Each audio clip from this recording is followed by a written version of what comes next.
también de divulgar estos conocimientos respecto al sistema endocannabinoide, la historia de la terapéutica canábica y también cuál es la relación en sus usos en salud mental, ya sea, por ejemplo, en las esquizofrenias, en discapacidad intelectual, en, en enfermedades neurodegenerativas. Entonces me parece bueno, hoy vamos a comenzar un poco por la historia para poder poner en contexto cuál es el panorama de qué es lo que representa la planta de cannabis para la humanidad. Y también vamos a hablar un poco del contexto médico-legal, que también es una de las dudas que suele surgir, el ReproCan, para que puedan entender sobre esta herramienta. Y si hay alguna duda, la pueden ir anotando en el chat y cuando hacemos una pausa, eh, por ahí la podemos conversar. Y si hay algo que no se entiende de lo que vengo diciendo, bueno, ahí me pueden frenar y si quieren lo conversamos. ¿Les parece bien? Entonces, vamos a comenzar. Vamos a comenzar un poco por la historia. Y a mí me gusta comenzar con un poema de el autor Abel, que es de un libro que se llama Marihuana, los primeros 12.000 años, y no es un capricho el título de los primeros 12.000 años, porque claramente esto es algo que nos va a seguir acompañando a lo largo de los años, y dice así: a lo largo de los siglos, el cannabis ha sido exaltado como uno de los mayores benefactores del hombre y la mujer y maldecido como uno de sus mayores flagelos. Es sin duda una hierba que ha sido muchas cosas para muchas personas. Ejércitos y armadas lo han usado para hacer la guerra, hombres y mujeres para hacer el amor. Cazadores y pescadores han atrapado en su tejido hercúleo a las criaturas más feroces, desde el tigre hasta el tiburón. Diseñadores de moda han vestido a las mujeres más elegantes con su tejido flexible. Verdugos han roto... Esperen que voy a emitir a alguna persona. Verdugos han roto los cuellos de ladrones y asesinos con su fibra. Obstetras han aliviado el dolor del parto con sus hojas y flores hembras. Agricultores han machacado sus semillas y han usado el aceite para encender sus lámparas. Dolientes han arrojado sus flores en sus fuegos ardientes y han transformado su dolor en éxtasis gozoso por sus humos que llenan el aire. Como podemos ver, es algo que ha acompañado el desarrollo de la humanidad desde sus comienzos. Acá podemos ver algo que es bastante habitual, ver en los templos de muchísimas religiones, que es la utilización de humos, y es exactamente de esta forma como se empezó a extraer los principios activos de las plantas, incluida la planta de cannabis. Quizás el uso más popular que conocemos es el cigarrillo de marihuana o el porro, pero hay que saber que el cigarrillo es un invento americano y no existía o sea, no existía en el viejo mundo hasta que Colón llegó con sus carabelas y encontró esa forma de utilizar las plantas. Antes la gente lo usaba de esta manera, sahumando los espacios y así extraían sus beneficios. Se cree que esta planta es originaria de las partes bajas, medias de la cordillera del Himalaya, tanto de su lado de China como hacia su lado de la India. Acá podemos ver en un pueblito de Nepal cómo crece de manera autóctona, cómo crece entre las casas y alcanza una altura bastante importante. También algunos biólogos lo que dicen es que originariamente era principalmente una planta de la cual se extraía fibra y el alimento de las semillas, y cuando la planta se empezó a cultivar más hacia la India y en otro clima, es donde empezó a concentrar los cannabinoides, y ahí es donde cobró un nuevo valor, y esas semillas son las que luego se distribuyeron por todo el lejano oriente y luego Medio Oriente y Europa, y bueno, hasta el mundo que conocemos hoy en todo el mundo. Una particularidad es que se cree que la planta de cannabis aparece sobre la faz de la Tierra hace 300 millones de años, pero hace 600 millones de años, o sea, el doble hacia atrás, en el reino animal, no en el reino vegetal, sino que en el reino animal, aparecen estos primeros organismos, que son los urocordados, que es de cuál derivan todos los vertebrados, es decir, los peces, los mamíferos, y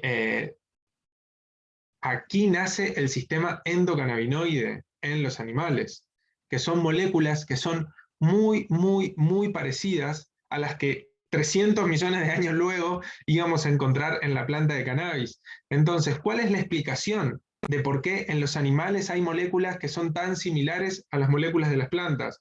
Bueno, hay distintas hipótesis. Una hipótesis lo que dice es coincidencia. La evolución hizo que se formara una estructura en el reino animal y se formara una estructura en el reino vegetal, y por eso es que podemos extraer principios activos que funcionan en nuestro organismo. Otros lo que dicen es que esta estructura que tiene la molécula cannabinoide, tanto en las plantas como en los animales, deriva de una molécula originaria de aquel eslabón perdido entre animales y plantas cuando éramos la misma célula, antes de que se diferenciara. Entonces fíjense cuán atrás se podría rastrear el origen de esa molécula como una forma de cerradura con hexágonos de carbono que forma los cannabinoides. Ya las primeras culturas ya le daban una importancia muy relevante a la planta de cannabis. Acá podemos ver pinturas rupestres, donde claramente está graficada.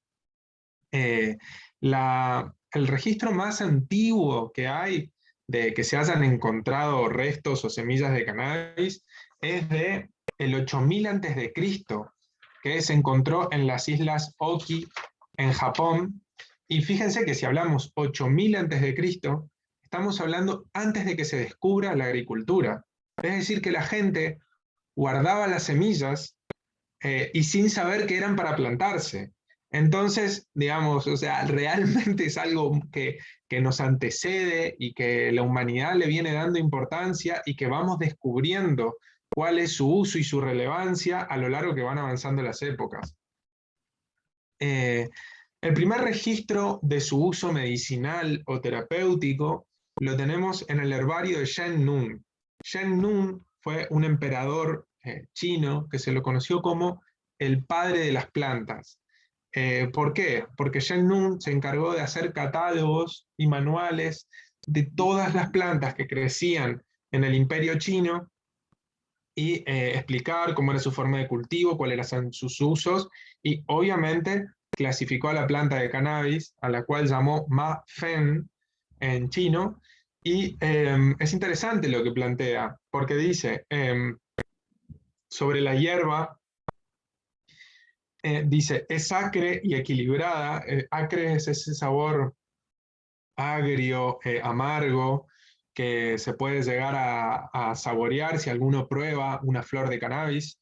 Lo pueden hacer tranquilamente, una flor de cannabis cruda, sin calentar, no tiene ningún efecto psicoactivo, no van a tener ninguna sensación de malestar. Es acre y equilibrada, y se trata principalmente los 7 daños, desinhibe las 5 vísceras y precipita la sangre y el ki frío. Esto es conceptos que tienen mucho que ver con la medicina china. Pero dice, tomar mucho puede hacer que uno contemple fantasmas y correr frenéticamente de ellos. Entonces acá Shen Nu ya estaba diciendo algo que es importantísimo y que hoy en día, con muchísimos estudios científicos y toda la inteligencia artificial y data science y todo eso, lo vamos corroborando, que es que se trata de la dosis. La diferencia entre obtener un efecto que es meramente terapéutico para tratar un síntoma o obtener un efecto psicotrópico o psicoactivo, como lo llamen, que es alterar la percepción de la realidad, se trata de la dosis. entre si se usa poco o si se usa mucho. Y esa diferencia depende de cada persona. Entonces, ya van a ver en las siguientes clases que la dosificación del cannabis siempre se hace muy de a poco y lentamente, empezando en la mínima dosis posible e ir subiendo hasta que cada persona vaya encontrando cuál es la dosis en la cual mitiga los síntomas que quiere tratar y no encuentra efectos que no desea encontrar. La toma prolongada puede permitirlo a uno comunicarse con la luz espiritual y hacer el cuerpo más ligero. Bueno, acá Shen Nun también planteaba otra cosa que es importante, que no es lo mismo la dosificación aguda de cannabinoides que si uno lo hace todos los días. Y esto se va viendo que, por ejemplo, hay estudios epidemiológicos que ven que, por ejemplo, los consumidores y las consumidoras crónicas de cannabinoides, en líneas generales, tienen menor índice de masa corporal, es decir, menor peso, ¿sí? Menor índice de masa corporal que las personas que no utilizan cannabis. Y entonces esto generaba una cierta paradoja, porque uno dice, ¿cómo puede ser si el cannabis abre el apetito?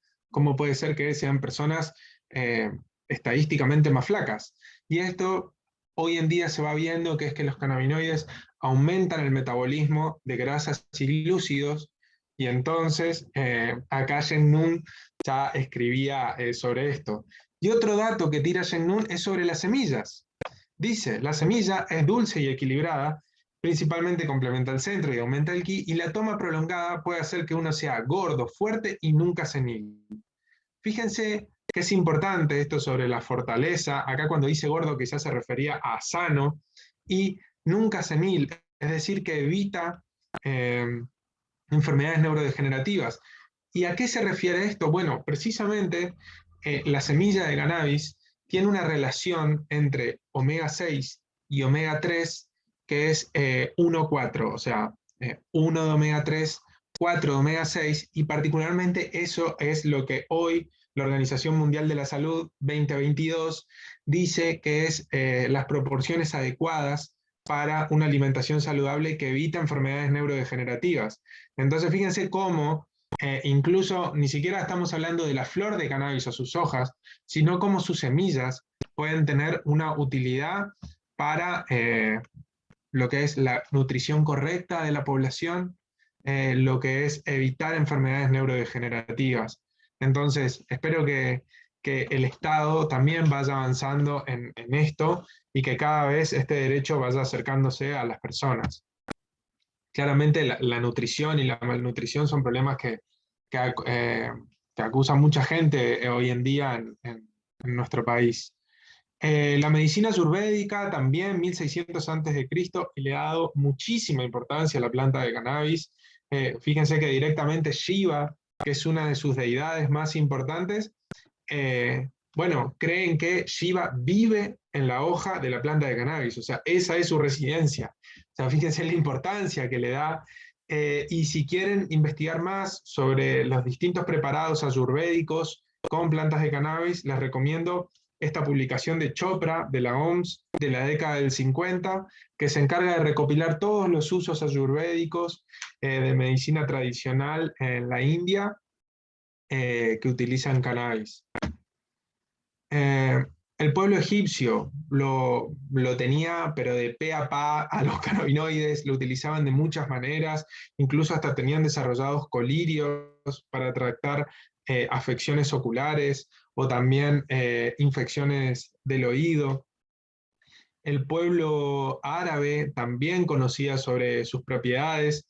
Esta representación que vemos acá es una historia muy famosa, que es que el hijo de un famoso shah de Arabia tenía epilepsia y nada, o sea, estaba a merced de los síntomas de estas convulsiones y de la epilepsia, y un poeta le acerca la planta de cannabis y con eso o sea, siguió utilizando la planta de cannabis de por vida y le curó la epilepsia. Dos cosas de esto. Primero, no era un médico, era un poeta. Bueno, puede ser que en esa época filósofo, sabio, poeta, médico, era un poco, digamos, un poco lo mismo, pero en esta época ya había un mal concepto sobre la planta de cannabis, sobre su uso, digamos, para el placer, digamos, en esta religión. También tenía una imagen que no estaba del todo bien vista. Entonces, no toda la población árabe de entonces tenía acceso a la planta. Este fue el caso. Y esta literatura fue la que retomó Rafael Meshulam, que es el padre de la medicina canábica moderna. Les recomiendo mucho que busquen en YouTube el documental El Científico, que ahí van a ver toda la obra de Meshulam, cómo fue que fueron investigando, cómo fue que descubrieron el sistema endocannabinoide, y ese documental es totalmente complementario a la charla que vamos a ver hoy y la charla que vamos a ver la semana que viene sobre sistema endocannabinoide, así que tarea para el hogar, El Científico en YouTube, lo pueden ver gratuito, lo pueden ver en familia, está espectacular. Rafael Meshulam, leyendo este artículo, lo recrean esto, junto con la Universidad de San Pablo, en la década del 80, le dieron CBD, que es uno de los componentes de la planta de cannabis que no tiene efectos psicotrópicos, no tiene la capacidad de alterar la percepción de la realidad, y se lo dieron a niños y niñas con epilepsia refractaria, que no respondían a medicamentos, y los resultados fueron espectaculares. Los trataron y encontraron beneficios y prácticamente sin efectos adversos. Este estudio lo tildaron de que promovía la drogadicción, y lo prohibieron y dijeron que era una aberración lo que habían hecho, y fíjense que 30 años se tuvo que esperar para que se pudiera probar el tratamiento de la epilepsia con el CBD. Entonces, fíjense cómo las trabas morales pueden influir en el saber médico y en el saber científico, y eso se traduce en detrimento de los derechos de la población. Porque ¿cuántos niños y niñas han tenido que convivir o han tenido que morir por la epilepsia refractaria en estos 30 años? Y en esta última foto, lo que vemos acá es un sitio arqueológico cercano a Jerusalén. Hola Alejo, ¿cómo te va? Un sitio arqueológico cercano a Jerusalén, es un sitio de rezo judío, en donde en la entrada se quemaban distintos inciensos, y entre ellos la planta de cannabis. Entonces, uno se pregunta, a ver, ¿cómo puede ser que en el antiguo pueblo judío se utilizaba la planta de cannabis y no tenemos registro en la Biblia? De hecho, también en un sitio arqueológico de la zona encontraron los restos de una niña de 14 años, si no me equivoco, que estaba embarazada, y por la falta de desarrollo de su cadera no pudo dar a luz y falleció en el embarazo, pero encontraron restos de cannabis con los cuales ella fue enterrada, y evidentemente lo que se cree es que fue tratada para aliviar el dolor y para facilitar el parto, y bueno, lamentablemente no pudo dar a luz y falleció y fue enterrada, pero en la época ya se usaba. Entonces, ¿cómo puede ser que en la Biblia no aparezca ni una sola palabra sobre la planta de cannabis? Bueno, pareciera ser que no es así. Si vamos al Éxodo 30:22, en la Biblia, el Antiguo Testamento, donde se habla sobre el aceite de santa unción y el incienso, y dice, habló Dios a Moisés diciéndole, tomarás especias finas, de mirra 500 ciclos, de canela aromática 250 ciclos, de cálamo 250 ciclos, de casia o cañafístula 500, y un hin de aceite de oliva que más o menos equivale a 6 litros de aceite de oliva. Y harás de ello un aceite de santa unción, superior ungüento, según el arte del perfumador, y será el aceite de unción santa. Bueno, a ver, uno dice, ok, un aceite santo que sirve para muchas cosas, pero cuando uno va a las versiones más antiguas de la Biblia, no dice cálamo aromático, que es un pasto aromático que tiene propiedades terapéuticas, sino que lo que dice es cane bosm. Y cane bosm quiere decir caña aromática, y la única caña aromática que se conocía en esa época era la planta de cannabis. Entonces, este es uno de los lugares en donde se cree que se hablaba de la planta de cannabis en la Biblia y fue a propósito borrada en el Antiguo Testamento, y hay distintas teorías sobre esto. Una de las teorías lo que dice es que el pueblo judío estaba dominado por el pueblo asirio, que tenía un extensísimo uso de la planta de cannabis, ya sea ritual, con fines de placer o con fines terapéuticos, y cuando el pueblo judío logra liberarse del pueblo asirio, borra todo lo que se podía haber relacionado al pueblo asirio, y entre ellos fue el uso de la planta de cannabis. Entonces, podemos ver que hay un fin político en la planta de cannabis, como sigue habiendo a lo largo del siglo XX, como lo vamos a ver ahora y también en nuestros días. Si alguno de ustedes quiere repetir este aceite de santa unción, eh, después me cuenta cómo fue. Fíjense también que, por ejemplo, acá dice, según el arte del perfumador, la palabra perfume viene de por humo. Claramente la primera forma en que la humanidad conoció los perfumes fue quemando las plantas y sintiendo sus aromas. De ahí viene la palabra perfume. Y el arte del perfumador es todo otro capítulo en la Biblia, que Dios supuestamente dice quiénes son los que son llamados al arte del perfumador, y entre esos están los sacerdotes y también están las mujeres. Las mujeres son llamadas a ser quiénes son las que tienen que hacer estos aceites santos. Si hacemos un brevísimo repaso sobre cuáles son los usos que se le ha dado a lo largo de la historia a la planta de cannabis, podemos ver que tanto a nivel del sistema nervioso central ha sido utilizado como ansiolítico, antidepresivo, tratamiento para la astenia, déficit de atención, energizante, beriberi, sedativo, hipnótico, disminución de memoria en demencias, sedativo para criminales violentos en la antigua India, para el tratamiento del delirium tremens, histeria, anticonvulsivante. Entonces fíjense que uno puede decir, es un poco contradictorio que sea ansiolítico y energizante a la vez. Bueno, eso lo van a ver más adelante, que los cannabinoides son una cosa para cada persona, y depende la cantidad y cómo está esa persona, el efecto que van a tener. Para el sistema nervioso periférico y dolor se lo ha usado como para calambres, neuralgia, ciatalgia, tétanos, herpes zóster, analgésico oral y tópico, también para cirugías menores como para la circuncisión, para el dolor odontológico. En Medio Oriente se utilizaban bolitas de hashish en las caries para tratar las infecciones y para tratar el dolor, como antialérgico, antibiótico, antiparasitario. Donde había una lesión o una quemadura se utilizaban las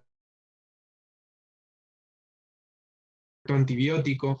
En la medicina de la mujer se la ha utilizado muy extensamente como analgesia y facilitación del parto. Los cannabinoides tienen un efecto oxitocino símil, es decir, que ayudan a la contracción uterina, pero según se ha estudiado, pareciera ser de una manera más orgánica. Si la oxitocina tiene un efecto tónico sobre la contracción uterina, los cannabinoides lo que hacen es facilitar una contracción más orgánica, en donde de a poco se va contrayendo y de a poco se va relajando. También para prevención y tratamiento de la hemorragia postparto, antiemético, para las crisis de vómito en el embarazo, para la estimulación de la lactancia y trastornos menstruales, largamente utilizado esto. En el sistema digestivo, promotor del apetito, alteración del ritmo intestinal, los cannabinoides son reguladores del todo el sistema digestivo, y para el sistema respiratorio también, para el asma, tos, bronquitis y fiebre del heno. Algo que es importante destacar es que uno, cuando estudia medicina, pareciera ser que la medicina comienza con la industria farmacéutica y el desarrollo de la cirugía. Como que antes era como que, no sé, venía el médico y hacía imposición de manos o le rezaba a la persona, y si se curaba o no se curaba.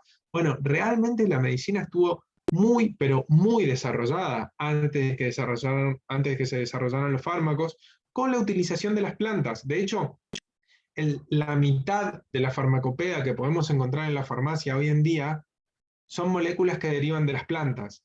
Entonces, realmente esta planta y muchas otras se han utilizado enormemente por médicos y sacerdotes a lo largo de la historia.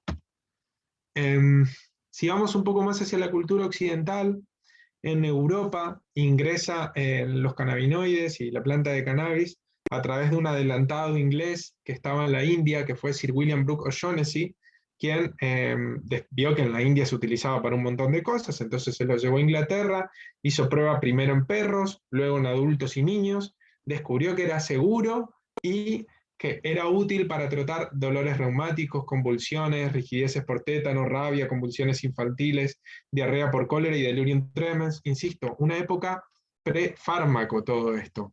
Y una de sus pacientes más famosas fue la reina Victoria, que lo utilizaba para sus migrañas. Todo esto que estoy hablando son los usos terapéuticos. O sea, ni siquiera me estoy metiendo con los usos industriales. Manuel Belgrano, padre de la patria, matria, fue uno de los principales promotores del cultivo de cáñamo industrial en suelo nacional. Escribió un manual de cultivo de cáñamo. A ver, pensemos, todo esto lo hizo previo a su lucha por la revolución. Previo a su lucha por la revolución, don Manuel Belgrano era un abogado acomodado de la sociedad porteña, pero con mucha conciencia social y de clase, que era responsable del desarrollo comercial del virreinato, y entonces él decía, acá lo que tenemos que hacer es plantar cáñamo. ¿Por qué? Porque es un recurso para que trabajen tanto infelices y principalmente el sexo femenino. Sexo en este país desgraciado, expuesto a la miseria, desnudez y horrores del hambre y estragos a las enfermedades, expuestos a la prostitución, a tener que mendigando de puerta en puerta un pedazo de pan. Fíjense cómo podríamos decir que Manuel Belgrano fue quizás uno de los primeros feministas en suelo nacional, quien podía hablar de la inequidad entre el hombre y la mujer, y fíjense lo que era el panorama que retrataba de lo que era ser mujer, que no era de una clase acomodada en esa época, ¿no? Eso era ser mujer pobre en el virreinato, y él decía, plantar cáñamo le puede dar trabajo a estas personas. Bueno, claramente no lo pudo hacer porque tanto la burguesía local le dijo no hay ningún interés en que estas personas progresen, y el monopolio de la plantación de cáñamo que estaba en Cádiz, España, que ahí tienen el Museo del Cáñamo y hay todo lo que se había hecho con cáñamo en esa época, le dijeron, o sea, vos estás muy confundido, o sea, este es nuestro negocio, no de ustedes. Entonces no lo pudo hacer, pero en sus últimas palabras, Manuel Belgrano lo que dice es, me propuse al menos echar las semillas que algún día fuesen capaces de dar frutos. Entonces espero que tanto la sociedad civil como funcionarios y funcionarias que están en el Estado puedan retomar estas banderas de Manuel Belgrano y terminar de desarrollar esta industria que le va a servir tanto al desarrollo nacional. Acá tenemos un aviso del diario La Nación de 1871, en donde se promueven cigarrillos de la India, de cannabis indica, donde se los promueve como solución para la opresión, el asma, la ronquera, la sufocación, la tos nerviosa, el insomnio, la tisis laringia, la ronquera, la extinción de la voz y las neuralgias faciales. Fíjense cómo la historia es un círculo. Esto tranquilamente podría ser algo que se viera hoy en día o que viéramos en unos años. Bueno, estamos hablando de 1871. Y en la Farmacopea Nacional, este es un extracto del Colegio de Farmacéuticos de la Provincia de Buenos Aires, podemos ver que la planta de cannabis sativa, y cannabis sativa es el nombre que le dio Linneo, quien describió una enorme cantidad de plantas, y sativa quiere decir que se cultiva, ¿sí? O sea, hay muchas plantas que se llaman sativa, y esto se trata de que son plantas cultivables, que son producto de un cultivo. La planta de cannabis sativa aparece en la edición de 1921, 1943 y 1956 de la Farmacopea Nacional, lo pueden ir a buscar, Colegio Farmacéutico de la Provincia de Buenos Aires, ediciones anteriores, y también aparece cómo extraer el aceite de cannabis en esa época, y luego desaparece. Ya en la edición anterior hay un blanco. ¿Por qué? Porque empieza la prohibición. esa política que empezó a perseguir a toda aquella persona que hiciera uso o traslado o importación o exportación o promoción de la planta de cannabis que rigió sobre el siglo XX.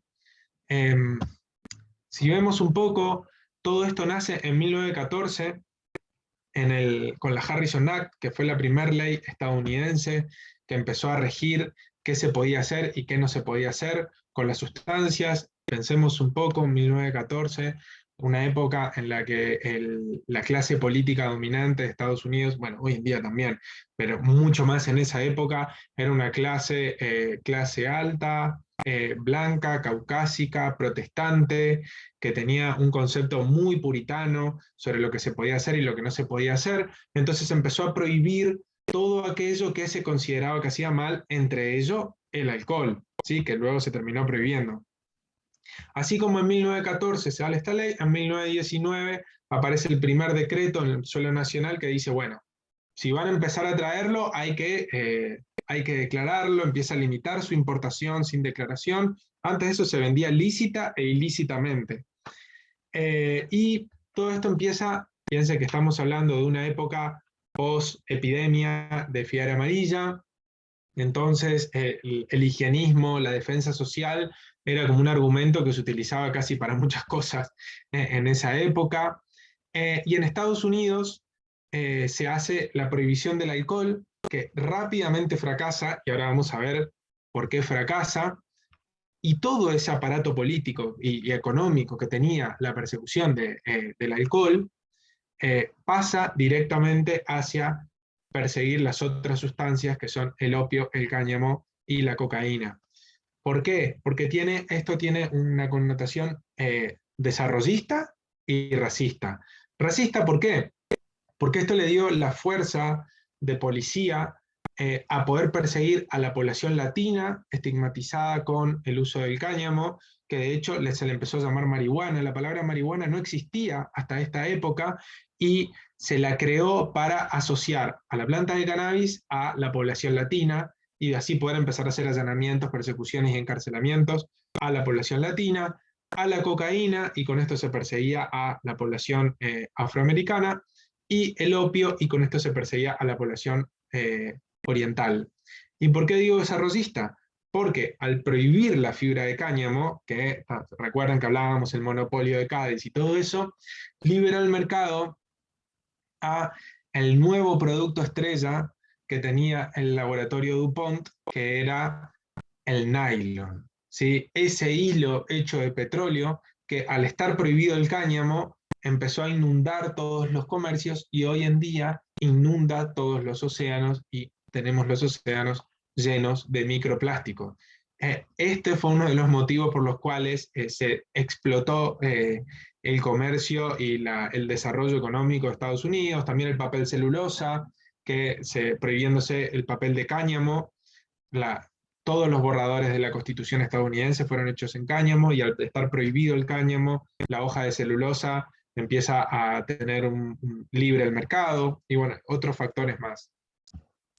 Esto Estados Unidos, como política geopolítica mundial, lo lleva al primer convenio de Ginebra, que empieza a instalar en los países la prohibición de estas sustancias.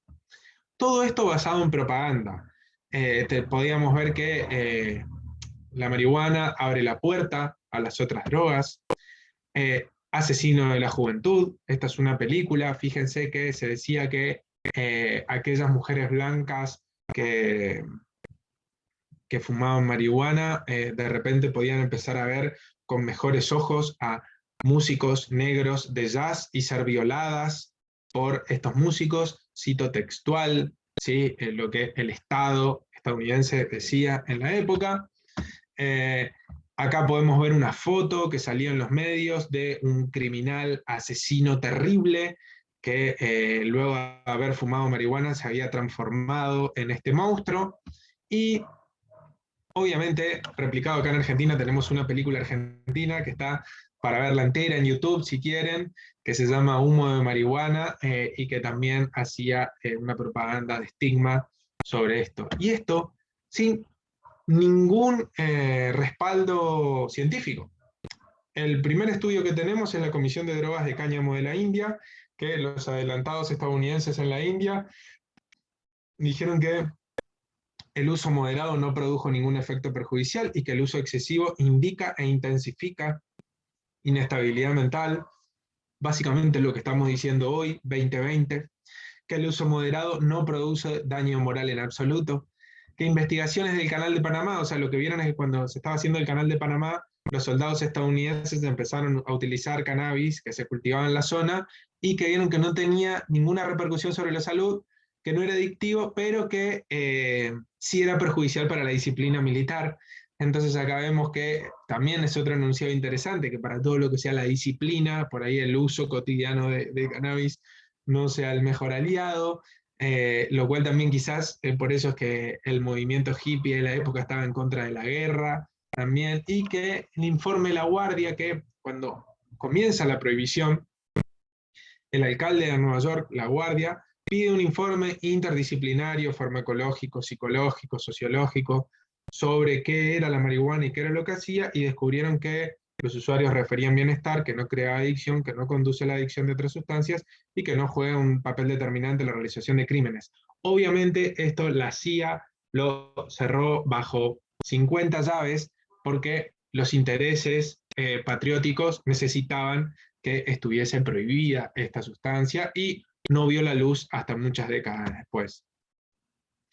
Volviendo a la prohibición del alcohol, acá les traigo una foto de Al Capone, que fue el mayor distribuidor de alcohol ilegal mientras rigió la prohibición, y eso es precisamente lo que genera la prohibición, genera narcotraficantes. No existe narcotraficante si no, el Estado no genera el medio para que tengan libre el mercado. ¿Qué fue lo que pasó durante la prohibición del alcohol? Fíjense, este es el consumo per cápita de alcohol, que venía bajando hasta que en 1921 comienza la prohibición del alcohol y aumenta, o sea, la prohibición aumenta el consumo de una sustancia, aumenta la demanda. Los homicidios aumentaron enormemente mientras estuvo en la prohibición del alcohol. ¿Por qué? Porque cuando hay una mafia, la única lógica que conoce la mafia es la de la violencia. No hay Estado que llegue a la mafia.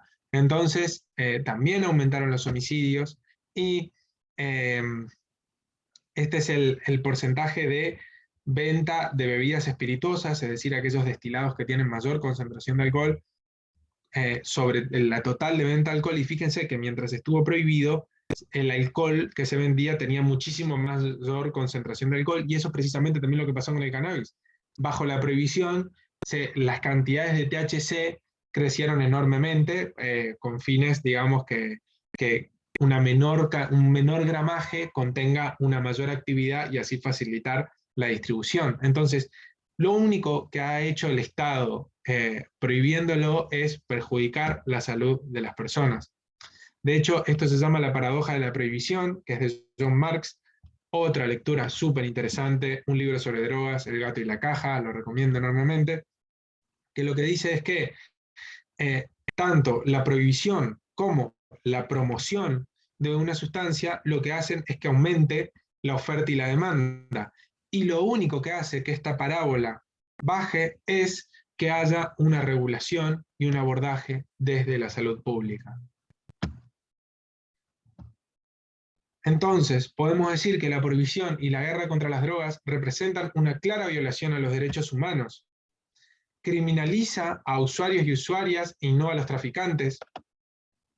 Segrega y estigmatiza al usuario. Imagínense el impacto que tiene en una persona que todo su barrio, o que lo vayan a buscar a su trabajo o lo que sea, que le hagan un allanamiento, que le hagan una causa judicial, que promueve el narcotráfico y las mafias y la violencia asociada.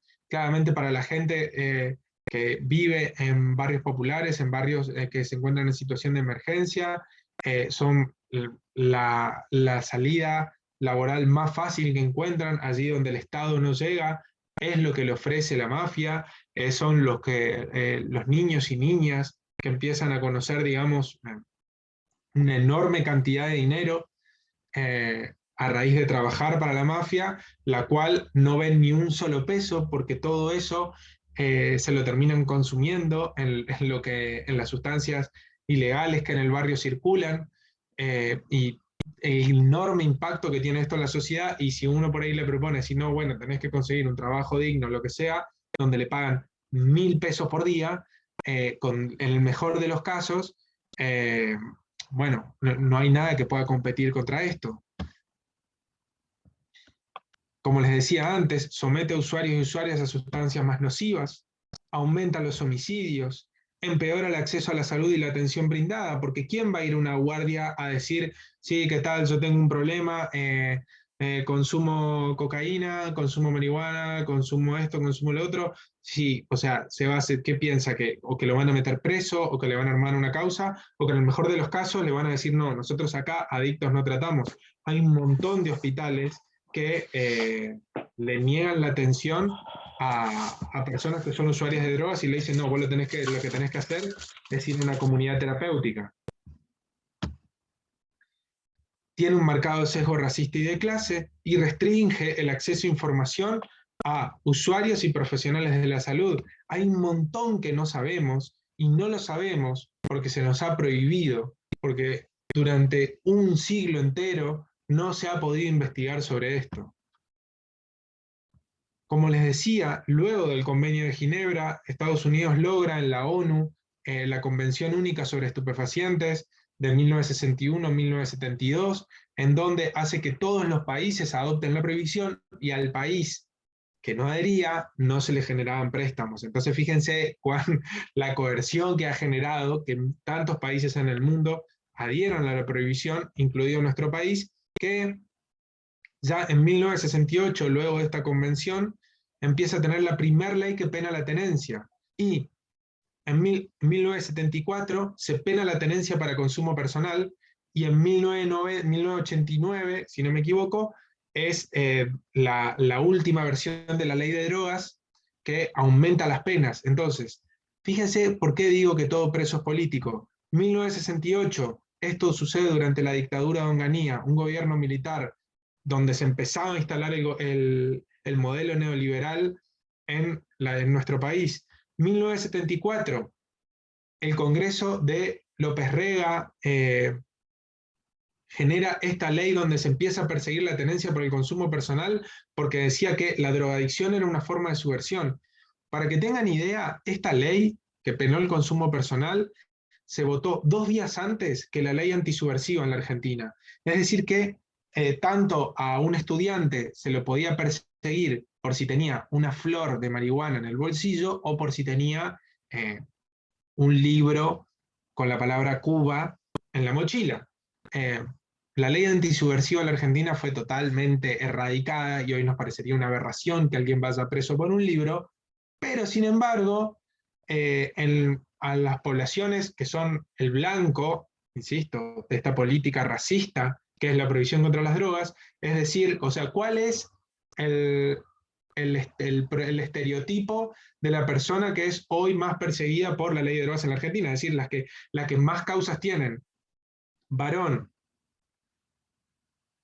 sin causas penales que está utilizando un transporte público, es decir, atrapado en una estación de tren. ¿Qué es lo que hace, por ejemplo, la policía? Si tiene que decir, bueno, no sé, este mes trabajamos poco, agarra 20 pibes en Constitución, le hace abrir a todos la mochila y entonces dice, bueno, marihuana, marihuana, marihuana, marihuana, marihuana, causa, causa, causa, causa, y todos, o sea, y todos para adentro para justificar un presupuesto. De hecho, hay reportados casos en donde, por ejemplo, la policía venía persiguiendo ladrones por techos de casas y ven que había una planta de marihuana y dejan de perseguir al ladrón y van a perseguir al ladrón más fácil, que es el que está plantado. Y entonces con eso se justifica presupuestos y presupuestos y presupuestos eh, que claramente podrían ser destinados a otra cosa, ¿no es cierto? En el 2015, la ANMAT aprueba la primer importación de un aceite no industrial de cannabis para tratar epilepsia. En el 2017 sale la ley posible de cannabis medicinal, que fue reglamentada de una manera sumamente prohibitiva y prácticamente no se podía hacer casi nada si no tenías epilepsia, así que se seguía trabajando en la clandestinidad. Y con esta nueva administración gubernamental, este nuevo Poder Ejecutivo Nacional, se reglamentó de manera diferente la ley de cannabis medicinal, gracias al largo trabajo que hizo el Ministerio de Salud, el Consejo Consultivo de la Ley de Cannabis Medicinal y el doctor Marcelo Morante, y vamos a ver un poco cuáles son las diferencias. También otra cosa que sucedió fue que esta convención de estupefacientes, que, a ver, la convención de estupefacientes lo que hace es clasificar a las sustancias en 4 categorías, yendo de más leve a más grave. La cuarta, la más grave, es aquellas sustancias que no tienen ningún potencial terapéutico y que son totalmente nocivas para la salud. Ahí estaba la planta de cannabis, o sea, fíjense la bronca que había contra la planta de cannabis, y solo compartida por la heroína, o sea, estaban esas dos ahí, incluso era más grave que la cocaína, como estaban clasificadas. Y en diciembre del 2020 se votó sacarla de la lista 4 y llevarla a la lista 1, en donde se encuentran aquellas sustancias que tienen un potencial nocivo para la salud, pero que tienen un potencial terapéutico para la salud. Esto se los traigo solo para que vean, con respecto a los cannabinoides y la farmacia, la industria farmacéutica, el THC es legal en Estados Unidos, el país, el padre de la prohibición, el THC sintético, o sea, no de la planta de cannabis, sino que si uno lo hace en el laboratorio, desde 1985. Desde 1985 que es legal, y hoy todavía se sigue debatiendo si es terapéutico o no es terapéutico. Bueno, no, ya me parece que ya esa discusión ya está saldada. En 2011, la Agencia Europea de Medicamentos aprobó el Sativex, que tiene tanto THC como CBD, y ya desde el 2020, la ANMAT aprobó 2 productos a nivel nacional que tienen cannabidiol hecho de planta y que tienen THC, o sea, o tendrían THC, pero en una concentración menor a 0,2%, y a esta concentración tan bajita es lo que se llama cannabidiol aislado. Todos estos desarrollos que estamos hablando, científico y legislación y demás, o sea, no hubiese sido posible si no hubiese sido por la movilización social. Claramente, usuarios, usuarias, madres, abuelas, padres, eh, ocupando la calle y distintos espacios, son quienes han hecho que hoy estemos acá, médicos y médicas, hablando de esto.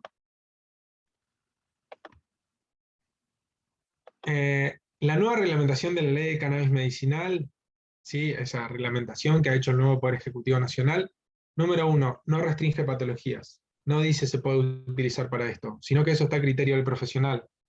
Y el Ministerio de Salud de la Nación sacó adelante el ReproCan, que es el registro para las personas que utilizan cannabis para la salud, que autoriza el autocultivo y el cultivo para terceros, hasta 9 plantas en flora por usuario, y también para obtenerlo mediante las ONGs. Ya en este año se votó y se reglamentó, bueno, la reglamentación está en curso de la nueva ley de regulación de producción de cannabis con fines de salud e industriales, que genera una nueva categoría en la ANMAT, que es de productos vegetales, que no son ni medicamentos ni productos herbarios. Productos vegetales derivados de la planta de cannabis, que tiene su propia regulación, y que son productos derivados de origen industrial y que pueden ser fabricados por empresas debidamente autorizadas, y se divide la clasificación entre los IFAs, que son los ingredientes farmacológicamente activos, todos los cannabinoides que se puedan hacer a través del cultivo, aquellos que tienen THC menor al 0,3%, tiene un régimen de producción y fiscalización, y aquellos que tienen mayor al 0,3% de THC tienen el régimen de las sustancias psicotrópicas y toda la legalidad que ello conlleva. Entonces, vamos a hablar un poquito sobre el ReproCan, que me parece que es la herramienta clave y más importante que ustedes como médicos, médicas, profesionales de la salud, tanto en el ámbito privado, pero por sobre todas las cosas en el ámbito público, tienen que estar actualizados.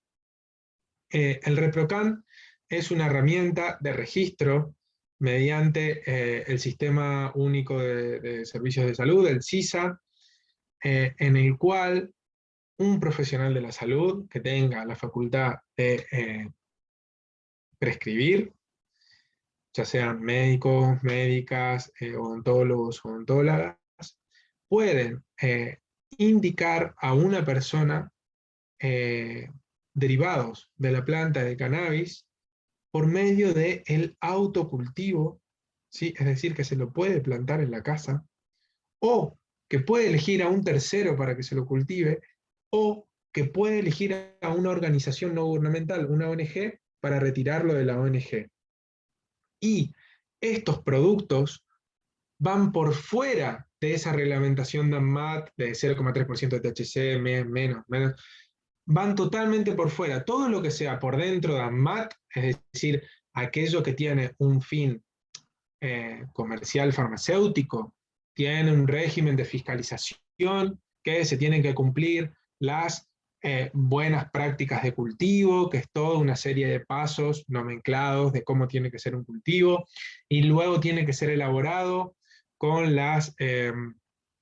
con el GMP, que son las buenas prácticas de manufactura en la farmacéutica, y todo eso está fiscalizado. Ahora, lo que una persona haga en el patio de su casa queda bajo el registro propio y bajo también el seguimiento del profesional que lo está vinculando. Y esto es una herramienta que trae un derecho gigante a las personas. ¿Por qué?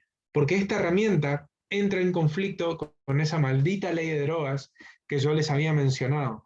Esta herramienta abre las puertas, genera un derecho a las personas, que es la utilización libre y el cultivo libre y el traslado libre por todo el suelo y aire nacional. De hecho, se puede viajar en avión si se tiene el ReproCan, para derivados de la planta de cannabis, semillas de la planta de cannabis.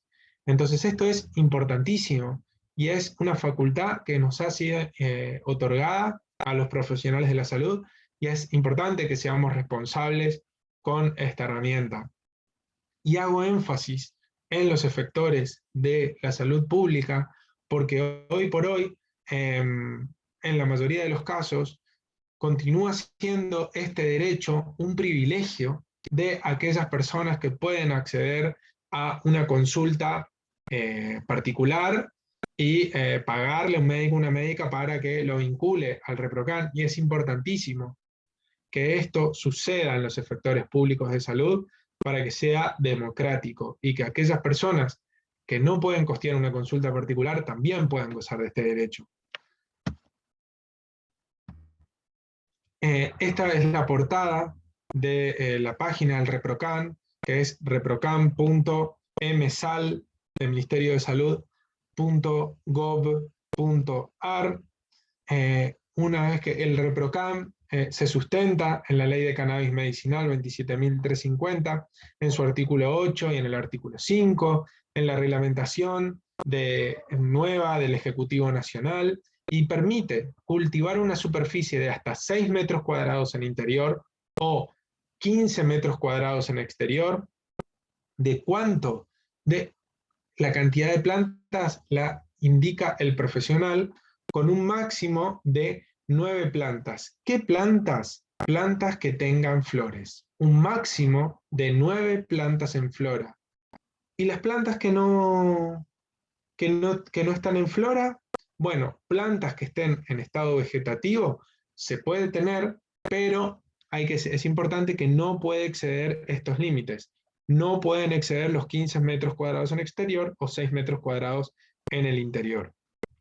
Y con respecto a los productos, se puede transportar hasta 40 gramos de flores secas. 40 gramos, estamos hablando más o menos 4 o 5 frascos del tamaño de una mermelada. Se puede transportar por el territorio nacional, o hasta 6 unidades de goteros de 30 mililitros. Entonces, fíjense la importancia. Aquellas personas que no tengan una vinculación en el ReproCan siguen estando en 1989, y aquellas personas que sí tienen la vinculación están en el 2022. Cuando entramos con el usuario de Mi Argentina. Si uno no tiene Mi Argentina, se abre el usuario de Mi Argentina y lo tiene, y ahí puede entrar, y entonces le va a preguntar cómo uno se quiere registrar. Si uno se quiere registrar como aquel profesional que va a prescribir cannabis con fines medicinales, o si se va a a inscribir como un paciente y o autocultivador de planta de cannabis, o si se va a inscribir como un cultivador solidario, es decir, no sé, yo, Jaime, soy tío de un niño o de una persona que utiliza cannabis para la salud, y entonces yo se lo voy a cultivar en mi casa, él vive en otro domicilio, y entonces tío o vecino, o no necesariamente tiene que haber un vínculo, es un tercero, y entonces me elige a mí para que yo sea su cultivador.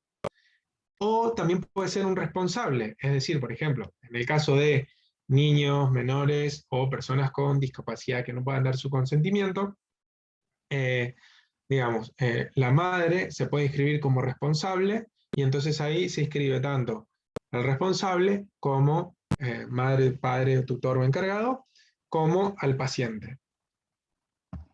Entonces, si por ejemplo ingresa el paciente, elige me inscribo como paciente, le va a preguntar, bueno, primero que llene sus datos personales y luego qué tipo de cultivo. Si va a autocultivarse el cannabis en el domicilio que eligió, o si va a delegar el cultivo en un tercero, es decir, en un cultivador solidario o en una ONG. Las ONGs hoy se pueden inscribir para dar derivados de las plantas de cannabis con un máximo de hasta 150 personas, que puede ser, puede prorrogarse más personas una vez que se cumple el cupo. Entonces elige tipo de cultivo, autocultivo u otro.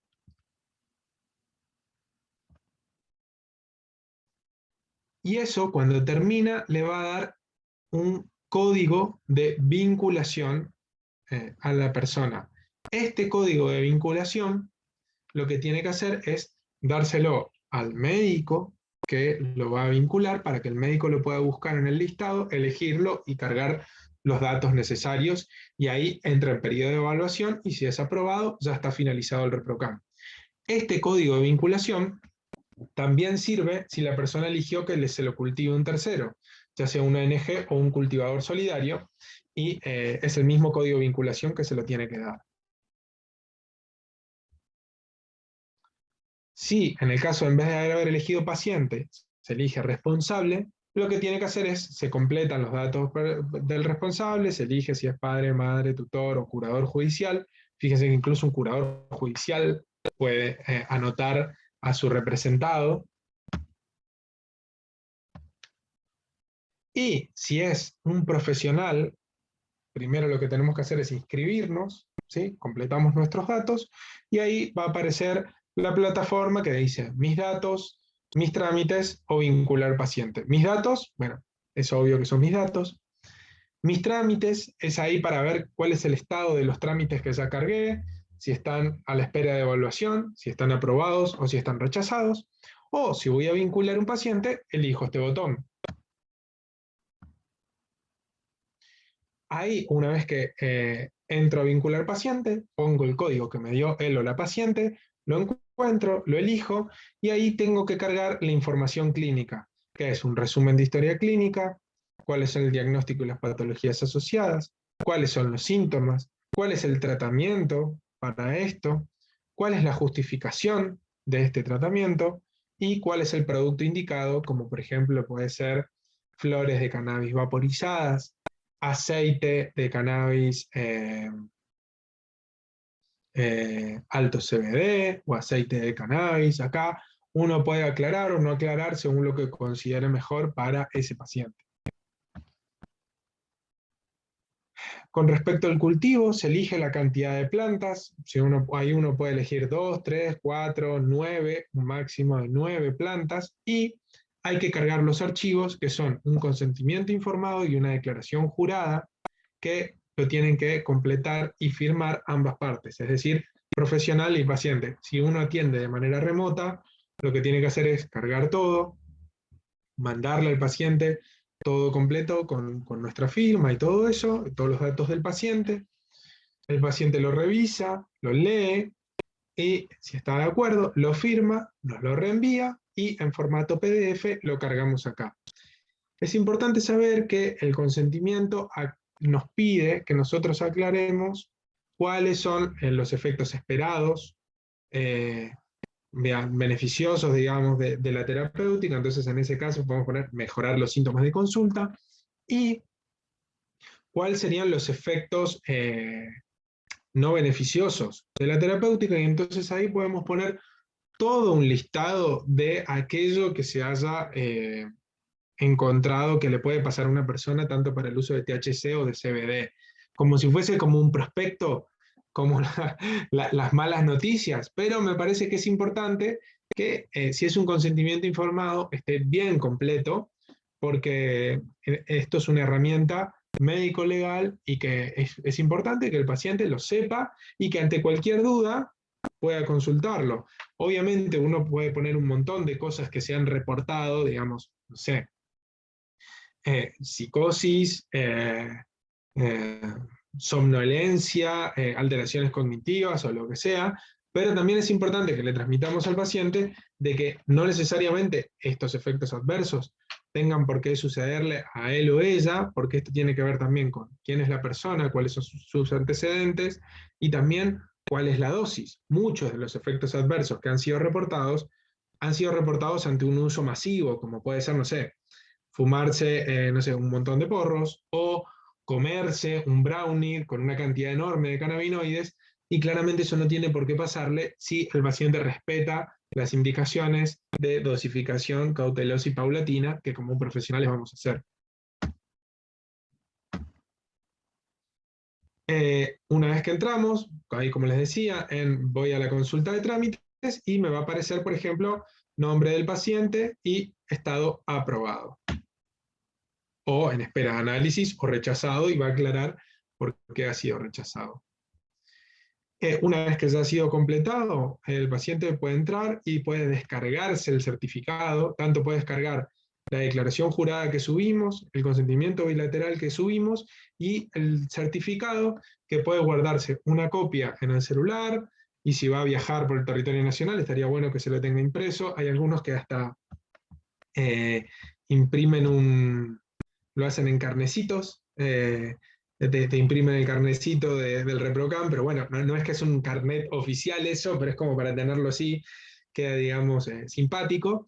Pero esto es una herramienta válida. ¿Por qué? Porque hay que entender que este derecho entra en conflicto con la ley de drogas. Entonces, algún servicio de policía que no esté capacitado sobre esto puede eventualmente revisarnos, puede decir que esto, digamos, no, bueno, ¿qué es lo que estás haciendo? Y si uno tiene el ReproCam, es una herramienta para poder defenderse, ya sea para evitar el inconveniente, o si, bueno, eventualmente uno es, no sé, demorado, cuando el fiscal de turno o la fiscal de turno eh, va a ver qué es lo que sucede, uno ya tiene el certificado del ReproCam para poder demostrar que uno es un usuario inscripto en el registro de personas de cannabis medicinal.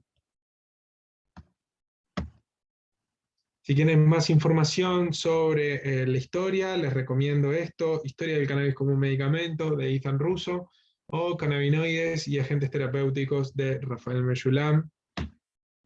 Si tienen alguna duda o consulta, me pueden contactar a mi mail, que es consultoriodoctorbuchuc@gmail.com. También en las redes, en Instagram, Jaime Buchuk, este es mi apellido, me pueden encontrar así. Y si no, también en el Instagram de Educanar o en el mail de Educanar. Y obviamente, pero bueno, por ahí no es una obviedad, pero lo aclaro para todos aquellos que sean efectores públicos de San Martín. Desde Educanar tenemos el compromiso de poder colaborar y acompañarlos, así que no tienen más que combinar una entrevista y vemos qué podemos hacer en conjunto. Y bueno, muchísimas gracias.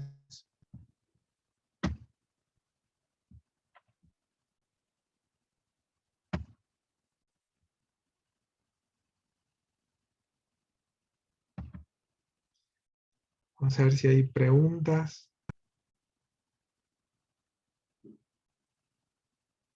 A ver.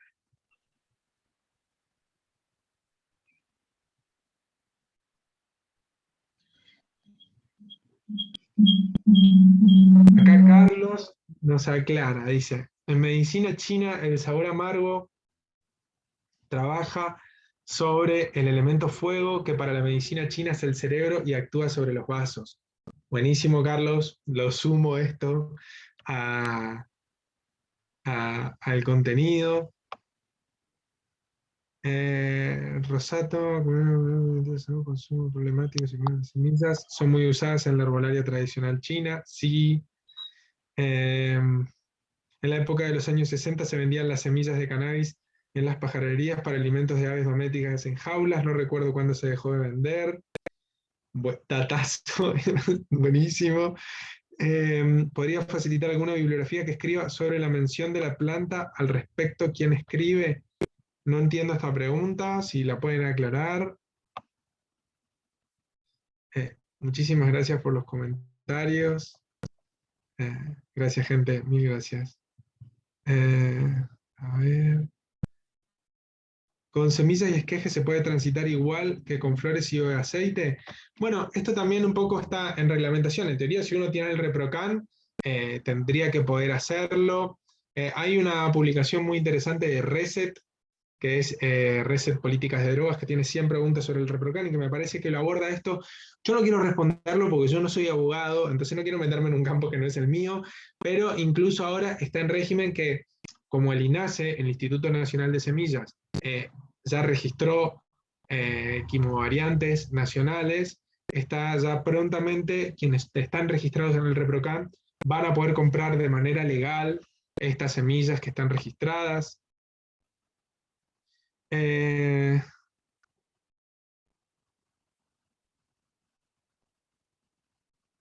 digamos la base de donde se toma que en la Biblia es mencionada las semillas. Eh, o sea, donde, bueno, en esa publicación que dije de Rafael Menchulam, esta de cannabis y cannabinoides y agentes terapéuticos, eso se la puede encontrar en Google. Lamentablemente está en inglés, pero ahí habla sobre todo el tema de la Biblia. Y si no, si empiezan a googlear, hay un montón de información, como por ejemplo hay pasajes de la Biblia en donde dice, por ejemplo, que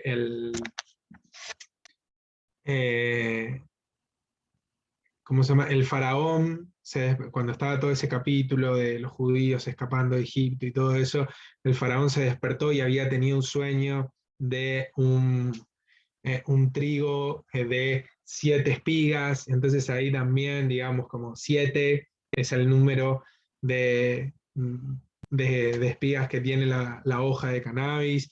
Después también hay muchos que hablan de, hay una palabra que aparece en algunos pasajes de la Biblia, que es el panag, que no se sabe bien qué es el panag, pero al parecer era como un trigo muy, muy, muy dulce y muy, muy, muy interesante que se vendía en la época y o sea, se escribe panag con doble N y se cree también que ahí se está hablando del cáñamo, que es otro de los pasajes en donde se cree que habla. Eh, los terapeutas psicólogos están por fuera de pregunto porque no prescribimos medicamentos. Bueno, esto fue un tema, algunos psicólogos me dijeron que estaban pudiendo registrar en el ReproCam. Tengo entendido que solo aquellos que puedan recetar tienen la autorización de estar en el ReproCam, pero puede ser que me confunda. La verdad es que no sé si alguien tiene otra info respecto a esto, pero me parece que no, que son solo aquellos que tienen la facultad de prescribir quienes pueden registrar en el ReproCam. Eh, Licenciada en obstetricia y empecé a escuchar la primera cita de la que hablabas que los obstetras jamás el dolor del parto. Quisiera saber el autor, no escuché dónde lo citabas. Bueno, ahí en el mismo, el mismo artículo de Meshulam que le cité, ahí pueden encontrar sobre los usos en la antigüedad como facilitador del parto.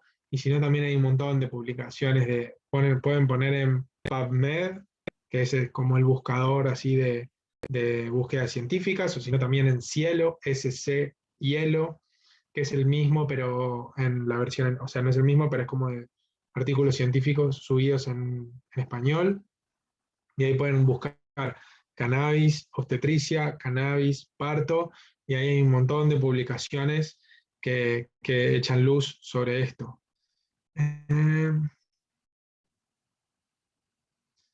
sí, con respecto a los enfermeros, también me parece que no está contemplado en la normativa que puedan prescribir en el ReproCam, pero es cierto que sí administran. De hecho, en Estados Unidos el rol de la enfermería es como uno de los protagonistas con respecto a la administración de cannabis. De hecho, hay un montón de personas que consultan directamente con enfermeros y enfermeras para la utilización de cannabis. Digamos, por ejemplo, aquellos que eh, ya tienen la habilitación legal para utilizarlo, hay un montón de enfermeros que se han formado y de hecho son de los que más publicaciones hacen, enfermeros y enfermeras. Y también esto lo extiendo a casos de psicólogos y psicólogas, digamos, porque si ustedes tienen eh, pacientes que ya tienen el uso de cannabis, hay un montón de lo cual se puede intervenir con respecto a esto, porque hay mucho del uso de cannabis que tiene que ver más con la indicación que con la prescripción. Veamos, o sea, cuando uno prescribe, bueno, eso es una facultad médica, digamos, que es esto de decir, prescribo un medicamento. Pero una indicación, ¿sí? Es una facultad que uno le puede decir, bueno, mira, tendrías que hacer un poco más de ejercicio, tendrías que revisar un poco este hábito de vida. Entonces, ahí también hay un poco de la indicación que psicólogos y psicólogas pueden hacer bien desde la prevención o desde la utilización para decir, bueno, mira, quizás en tu caso estaría siendo como un exceso de dosis, o por ahí deberías ver si el THC es lo mejor o lo peor en tu caso, como que hay mucho de una primera atención en salud que está bueno que psicólogos y psicólogas se formen en la terapéutica canábica porque eh, seguramente van a ser de las escuchas más profundas con respecto a los usos del cannabis que las personas pueden llegar a traer. A veces la consulta médica quizás no tiene tiempo como para llegar tan lejos. Em, Niños con tumor del sistema nervioso central, ¿tenés alguna recomendación? No me quiero adelantar porque eso lo vamos a ver en las próximas charlas sobre cannabis y pacientes psiquiátricos, esquizofrenia paranoide. Bueno, no tenemos particularmente planteado el tema de cannabis y salud mental, pero prometo que para hacer una intro sobre ese tema para la semana que viene y charlamos un poquito sobre eso. ¿Les parece? Así, si se conectan temprano, podemos hacer que en los primeros 10 minutos hablamos sobre cannabis y salud mental. Como profesionales, ¿qué herramientas tenemos para asegurarnos la calidad de los productos que usa el paciente si van por fuera de las MAT? Muy buena pregunta. Bueno, a ver, como profesionales es importante ver cuál es la calidad de lo que nuestro paciente está utilizando. Entonces, lo que podemos hacer es recomendarle que le haga una cromatografía al aceite que está haciendo. ¿Qué es una cromatografía? Es un estudio que se le hace al aceite y que permite hacer una medición cuantitativa de cuántos cannabinoides hay, ya sea en el aceite o en la flor. También se pueden hacer cromatografías, hay algunos cromatógrafos que lo pueden hacer en la flor. Y esto nos permite, por ejemplo, si mandamos a analizar un aceite, nos permite saber cuántos miligramos por mililitro tiene de THC, de CBD, esto lo van a ver más adelante. Y entonces así podemos saber, haciendo una cuentita, si la persona utiliza 5 gotas, por ejemplo, podemos saber cuánto cannabinoide está utilizando, y eso es importantísimo, porque permite, por ejemplo, si una persona viene utilizando, no sé, supongamos, 3 miligramos de CBD y 1 miligramo de THC al día, cuando cambie de aceite, ya sabemos, por ejemplo, si es un aceite que está hecho más diluido, más concentrado, trataremos de remediar la misma concentración para repetir la experiencia terapéutica positiva. Y otro estudio que se puede hacer es análisis de metales pesados, microbiológico, y otros contaminantes. Eso se puede hacer, pero bueno, también es importante saber que más o menos si una cromatografía hoy cuesta entre 3.000 y 6.000 pesos, este otro estudio cuesta entre más o menos alrededor de unos 20.000 pesos. Entonces, si uno va a analizar, no sé, si es una ONG y va a analizar un lote entero, digamos, no sé, se cultivaron una X cantidad de plantas, se hizo una extracción, tengo, no sé, litros de aceite, entonces mando a analizar una muestra y me sirve para todo, bueno, eso reduce los costos. Pero si es una sola persona que hizo 150 mililitros de aceite, bueno, no va a estar mandando a analizar 20.000 pesos cada vez que extrae aceite, es muy difícil. Y la verdad, yo por ahí lo he intentado y es muy difícil, digamos, que una persona gaste esa cantidad de dinero, se lo destina a otras cosas. Entonces, si no van a hacer ese análisis, es importante que a las personas le puedan transmitir buenas prácticas de cultivo. ¿Sí? Le pueden recomendar que hagan talleres de cultivo. Hay un montón de ONGs que hacen capacitaciones sobre cultivos, así como por ejemplo Mariana de Familias Cultivando, todo el tiempo están haciendo capacitaciones de talleres de cultivo, talleres de extracción, y también recomendaciones generales, como por ejemplo... Jaime, te agrego algo, sí, Jaime, perdón, te agrego algo con respecto a eso. Tenemos también en el canal de YouTube de la municipalidad el curso de cultivo que dio la UNSAM, que son varios encuentros y está muy, muy completo. Está grabado. Para la próxima les pasamos los links para que también tengan esa información. bueno, esa es una herramienta súper interesante que se la pueden dar a los pacientes, como decir, bueno, mira, ¿querés saber cómo cultivar de una manera segura y efectiva? Bueno, mira, acá, mirate este curso y me parece que eso es importante. Y, por ejemplo, como recomendación, lo que se puede hacer es decir a la persona también que la planta de cannabis es una gran concentradora de lo que hay en la tierra. De hecho, por ejemplo, se la utiliza para eliminar los tóxicos de la tierra, que pueden haber quedado almacenados, se planta cannabis para que esa planta concentre y arrastre todo lo que tiene.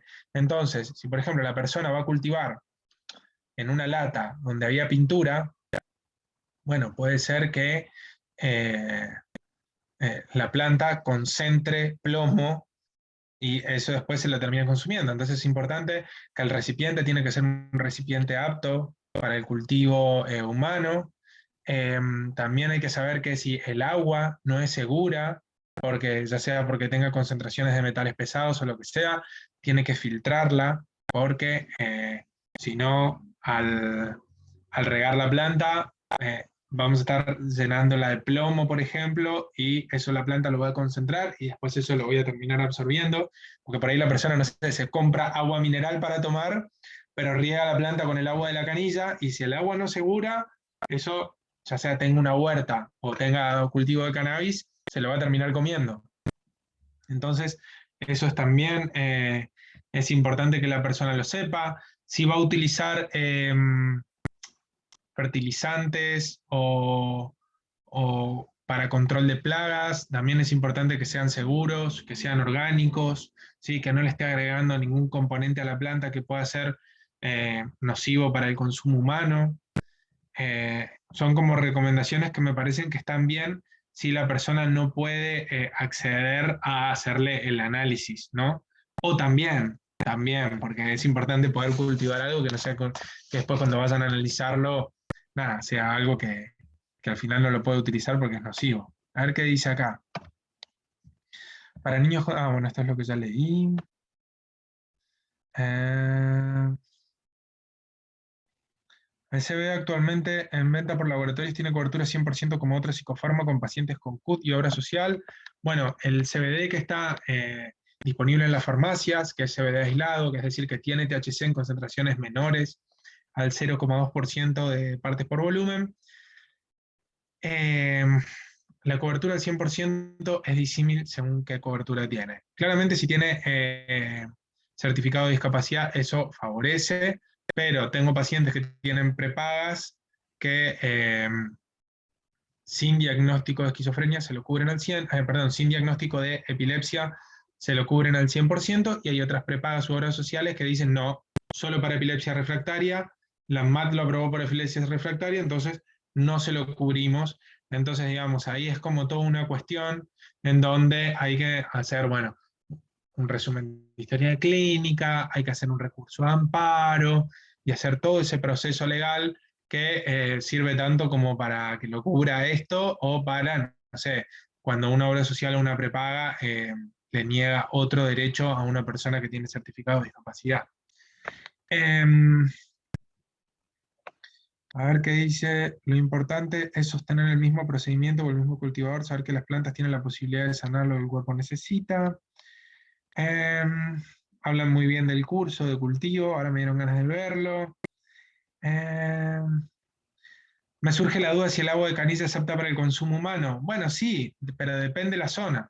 Que eso, por ejemplo, yo vivo acá en un edificio que todos los caños son de plomo, entonces no tomo agua de la canilla, o sea, tengo un filtro o trato de ver un agua mineral, pero bueno, eso depende de la casa y del distrito de cada uno, que yo, por ejemplo, tengo entendido que, no sé, eh, Castelar o Ciudad Jardín tienen agua que es más pesada, hay otros distritos que tienen muy buena agua, eso me parece que hay que hacer la averiguación cada uno.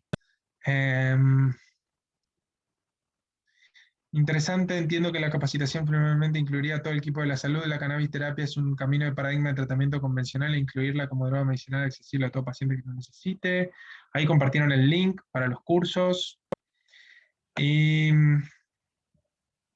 es importante el estrés hídrico al final del ciclo de la planta para eliminar productos que pudieran tener alguna toxina. Bueno, eso lo pueden ver ahí en el curso, que les van a dar todas las pautas. Y ya son 8:10, me parece que estamos en horario y nos vemos la semana que viene. La semana que viene ingresan con el mismo link para todos los encuentros. Bueno, Jaime, Perfecto. muchísimas gracias. Muchas gracias. Gracias por todo. Chao, gracias. Gracias. Muchísimas gracias. Nada, Muchas gracias. gente. Buenas noches. Gracias, Jaime. Buenas noches.